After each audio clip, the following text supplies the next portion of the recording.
G'day and welcome. Today we'll be taking an excursion into what always was and still is a theological spin zone and a battle zone, particularly when we come to the verse Daniel 9:27. We'll be heading off on an investigative biblical study of the chronology of Daniel's prophecy of the 70 weeks. And as we shall discover, the first part of that 70 weeks is a timeline of 69 weeks made up of 7 weeks and 62 weeks. We're going to give an explanation for why the 7 weeks is so important in a subsequent video, because it does relate to the Jubilee cycles.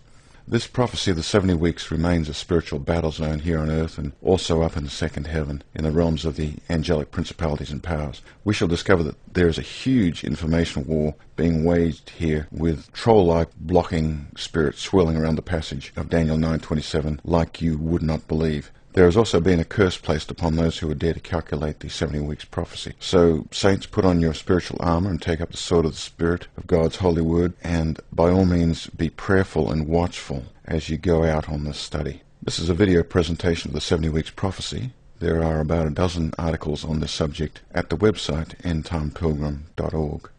It's important to understand that the 70 weeks prophecy emerged out of a devotion. It was not an intellectual pursuit. As we see Daniel 9 open up, it's a long prayer in which he is appealing for God's mercy in relationship to the restoration of Israel. And God answers the prayer very wonderfully in the 70 weeks prophecy. He is actually going to be giving in that prophecy the timing of the two comings of Messiah. So the 70 weeks prophecy, given to us in 4 verses in Daniel chapter 9, when it is faithfully interpreted, is going to allow the covenant people of God to do some calculations and to know when to expect the arrival of their Messiah. The terminus of the 69 weeks will give them the arrival time for the first coming of their Messiah, and the terminus of the future 70th week will give them the arrival time for the second coming of their Messiah. We are told in Daniel 9 that Daniel's prayer, which led to the angelic visitation and to the 70 weeks prophecy, came in the first year of Darius. We are also told in Daniel 6 that there was a time when the prayers and intercessions Daniel offered up on behalf of his covenant people angered his fellow governors in the Medo-Persian regime, and this was also during the reign of Darius. Daniel's prayers and his intercessions on this particular occasion caused him to be cast into the den of lions. If we think about it, this lion's den incident probably came quite early in the 2-year reign of Darius the Mede, who was the uncle to Cyrus, and happened when the governors were being assigned their new posts in the Medo-Persian regime. So it is quite possible that this politically incorrect prayer that Daniel offered up in a governmental institution on that occasion, which caused him to be thrown into the den of lions, may have been the prayer we see in Daniel 9, the very same prayer that brought us the 70 weeks prophecy. So what is the message that the principalities and powers and denizens of darkness want so desperately to prevent us from receiving? We go to Daniel 9, verse 25. Know therefore and understand that from the going forth of the commandment to restore and to build Jerusalem. So we are looking here for a royal decree or a commandment which authorizes the returning exiles to do this: rebuild the gates and the walls of Jerusalem. And the second part goes on to, unto Messiah the Prince shall be 7 sevens and 62 sevens. So a certain royal edict initiates a timeline of 7 sevens and 62 sevens, making a total of 69 sevens of biblical years. Then it comes to an abrupt, screeching halt.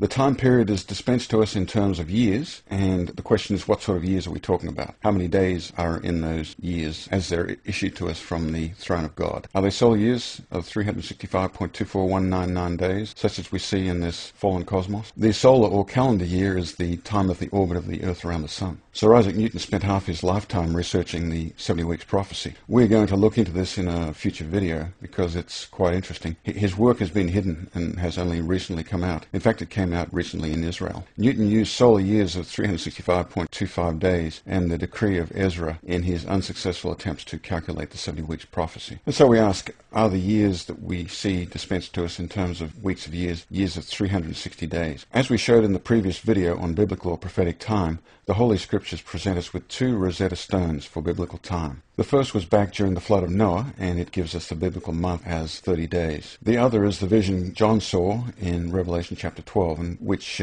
he showcases the flight and exile of the woman, God's covenant people, during the final 3.5 years or 1260 days of this age. This is the latter half of Daniel's future 70th week. And our scriptures are as follows. In verse 6 we read, "Then the woman fled into the wilderness, where she has a place prepared by God, that they should feed her there 1,260 days." And the mirror verse is in Revelation 12:14, being presented to us in different time units. "But the woman was given 2 wings of a great eagle, that she might fly into the wilderness to her place, where she is nourished for a time and times and half a time from the presence of the serpent." So when we divide the 1260 days by the 3.5 years, we get 360 days. And this fixes for us the biblical year as 360 days.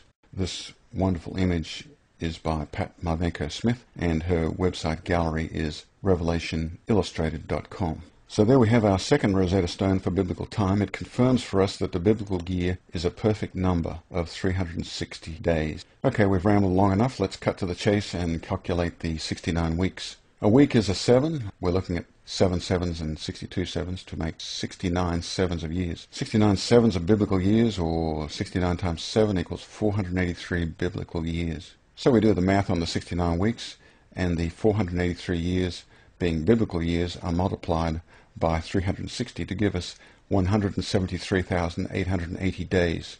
The Magi made it their business to look into the prophecies of Daniel, and they did their homework faithfully in the fear and in the love of God. How about us? Well, let's get on with it, shall we? 173,880 days. We divide that by 365.2422, being the number of days in a solar year, and we get 476.0677 solar years. This turns out to be 476 years plus 24.7 days, or basically 476 calendar years plus 25 days. To wrap up, we're just going to give a quick little calculator overview to confirm the calculations that we've just done. We're going to do the same calculations that we did earlier with the calculator, and you'll be able to confirm that the numbers are true and correct. And we're going to start with the 69 weeks, which is 69 sevens of years, and see that we have 483 biblical years. And now we multiply that by 360, and we get this number, which is 173,880 days. This is the number that Sir Robert Anderson arrived at in his calculation of the 69 weeks back in the 19th century, and as he described in his book, The Coming Prince. We're going to take this number of days and translate back into cosmic time and determine the number of years for the 69 weeks in terms of solar years or Gregorian years. So we divide by 365.2422, and we get this number here, which is 476 and a fraction of a year. We're going to determine what that fraction of a year is, because that's going to be quite interesting to us, since we're connecting into 2 Nisan moons 476 years apart. There's a fraction here, and it's quite a significant one, it seems, so we're going to find out what it is. We will subtract off our 476 years, and we get that number. We convert that back in terms of days by multiplying by 365.2422, and we get this number here, which is 24.7. So we're looking here at a very significant excess of days over and above the 476 years, about 25 days.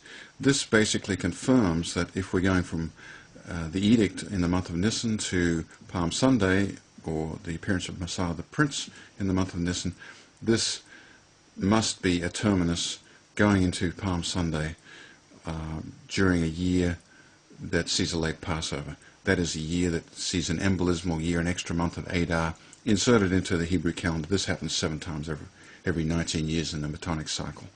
And so this basically confirms that if we're going to make that connection into Messiah the Prince, we have to arrive at a year that is an embolismal year. So there's our calculation: 476 years and 25 days. I hope you're enjoying this series on the 70 Weeks Prophecy. Once again, there are some further articles on this subject over at the website endtimepilgrim.org.